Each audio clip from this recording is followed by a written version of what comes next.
Legenda Watu Maladoong dari Nusa Tenggara Timur, batu sakti yang menyuburkan Sumba. Part 4. Kepala suku yang sakit. Pada suatu malam tanpa sengaja sang petani mendengar percakapan tuannya tentang kepala suku mereka yang sedang sakit. Sudah banyak tabib yang mencoba mengobatinya, bahkan yang didatangkan dari pulau-pulau lain, namun semuanya gagal. Sang kepala suku masih saja terbaring sakit. Sang petani memberanikan diri untuk mengobati kepala suku itu. Ia pun memohon bantuan tuannya untuk dibawa ke kepala suku. Sang petani menduga kepala suku dan keluarganya adalah orang-orang sakti pemilik ilmu gaib seperti yang diceritakan si nenek. Keesokan harinya, dengan ditemani tuannya, sang petani berhasil menemui kepala suku. Atas izin keluarga yang mulai putus asa, sang petani diizinkan untuk melihat kondisi kepala suku. Rupanya firasat petani itu benar adanya. Matanya langsung tertuju pada perut sebelah kanan kepala suku yang terus meneteskan darah. Ia teringat akan tombaknya yang menancap di perut seekor babi jadi-jadian tempo hari. Kalau boleh saya menebak, apakah perut Bapak tertikam sebilah tombak? Tanya sang petani langsung pada kepala suku. Kepala suku dan seluruh anggota keluarganya yang ada di ruangan itu terkejut. Mereka tak menyangka sang petani mengetahui penyebab sakitnya kepala suku. Kepala suku mengangguk perlahan seraya berkata, "Ya, perutku tertikam tombak," ujarnya pelan. "Jika kau berhasil mengobati lukaku ini, aku akan memberikan apa saja yang kau mau," janjinya lagi. Kepala suku berharap sang pendatang di kampungnya itu mampu mengobatinya. "Baiklah," kata sang petani singkat. "Besok pagi aku akan kembali membawa ramuan untuk Bapak minum," ujarnya lagi. Sang petani dan tuannya segera pamit pulang. Sore itu sang petani datang lagi menemui nenek tua di tepi pantai. Sang nenek memberinya ramuan untuk mengobati kepala suku. "Jika kepala suku itu telah sembuh, selain tombak Numburanggata milikmu, mintalah juga batu yang disebut Watu Maladoong miliknya. Batu itu mampu menciptakan sumber air dan menumbuhkan tanaman palawija di mana saja yang kau kehendaki," kata si nenek lagi. Sang petani tertarik sekali atas usul si nenek, ia pun menyetujuinya.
setengah jam lamanya, guncangan itu semakin berkurang.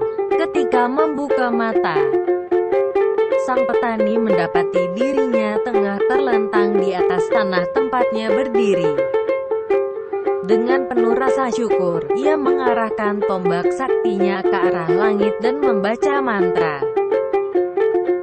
Tak lama kemudian, muncullah petir yang menyambar dan membelah langit yang gelap. Sinar petir yang menyilaukan mata itu kemudian menyambar tubuh putra sulung kepala suku. Saat itu juga tubuh sang pemuda hangus terbakar hingga ia tewas. Melihat hal itu, seluruh anggota keluarga kepala suku langsung memekik terkejut dan ketakutan. Mau tak mau, meskipun hatinya terasa berat dan sedih, kepala suku harus berjiwa besar menerima kekalahannya. Ia pun menyerahkan watu maladong miliknya kepada sang petani. Watu maladong ada 3 buah, yang 2 berjenis kelamin pria dan akan mencurahkan sumber makanan berupa padi dan jagung. Sementara yang satunya berjenis kelamin wanita dan akan mencurahkan sumber makanan berupa jewawut. Ketiganya bisa bergerak sendiri dan akan patuh pada siapa saja yang ia layani. Ia juga bisa menyemburkan air tanah yang tak berkesudahan di tanah Sumba, ucap kepala suku seraya menyerahkan batu yang terlihat berat itu kepada sang petani. Ajaibnya, batu tersebut terasa ringan di tangan sang petani. Seolah watu maladong tersebut bersedia dengan senang hati melayani kebutuhan majikan barunya. Kembali ke kampung halaman.